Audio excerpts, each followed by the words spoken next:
جب بھی میں بائی کے اس کے بارے میں سوچتی تو میرا جسم کانپ جاتا، میرے اندر ایک عجیب سی کیفیت طاری ہو جاتی، میں جوش میں آ جایا کرتی تھی۔ کچھ دن کے بعد ہوا یوں کہ میرے سب گھر والے ماموں کے ہاں شادی پر گئے ہوئے تھے۔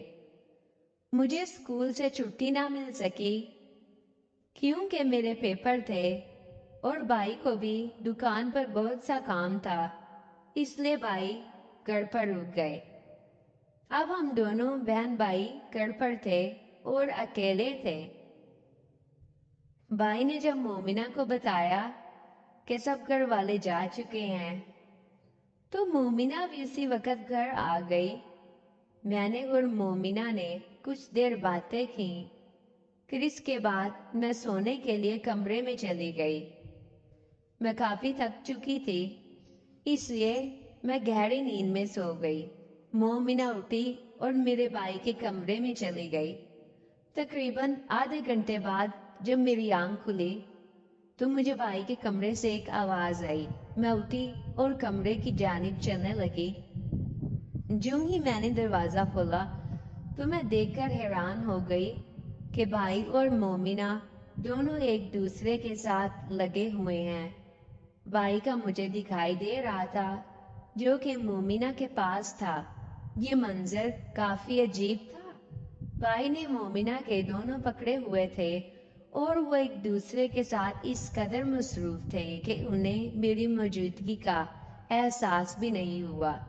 میں یہ سب کچھ چپ چاپ دیکھ رہی تھی۔ اب مجھے بہت اچھا لگ رہا تھا۔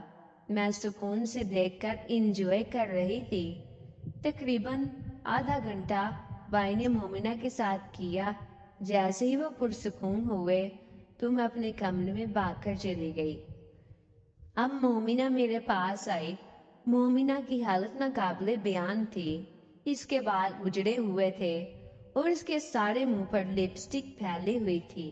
میں نے مومنہ سے کہا، تمہیں کیا ہوا ہے؟ تم نے اپنی کیا حالت بنا لی؟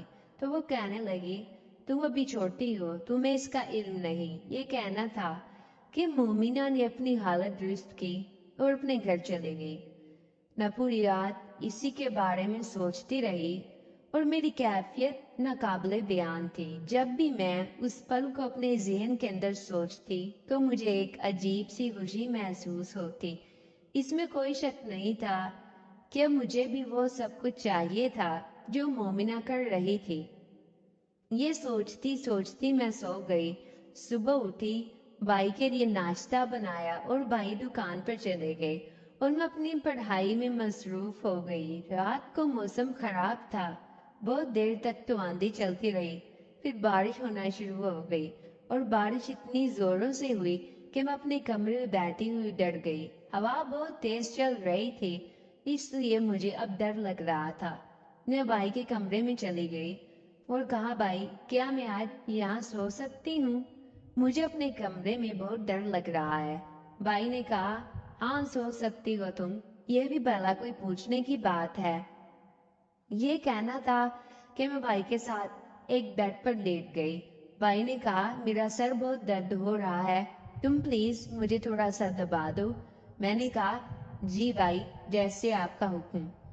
میں بھائی کے پاس بیٹھ گئی اور بھائی کا سر دبانے لگی۔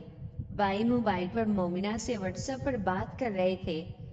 میں نے بھائی کو دبانا شروع کر دیا اور ساتھ ساتھ مومنہ اور بھائی کی چیٹ بھی پڑھ رہی تھی۔ اب کچھ دیر کے بعد بھائی کو نیند آ گئی اور بھائی سو گئے۔ میں نے کمرے کا دروازہ بند کیا اور کھڑکیاں بھی بند کر دی۔ اب میں سونے کی تیاری میں تھی۔ اب لائٹ بند کر کے میں سونے لگی تو اچانک میری نظر بھائی پر پڑی۔ بھائی نے پتلے سے کپڑے پہن رکھے تھے اور ان کپڑوں سے بھائی کا نظر آ رہا تھا۔ اب میری کیفیت بے قابو ہو گئی۔ میں نے خود کو سمجھایا اور بیڈ پر لیٹ گئی، لیکن اب مجھے نیند کہاں آنے والی تھی۔ اب میں نے کچھ دیر کے بعد اپنی کمر بھائی کے سینے کے ساتھ لگا لی۔ بھائی نیند میں تھے اور بھائی نے ایک ہاتھ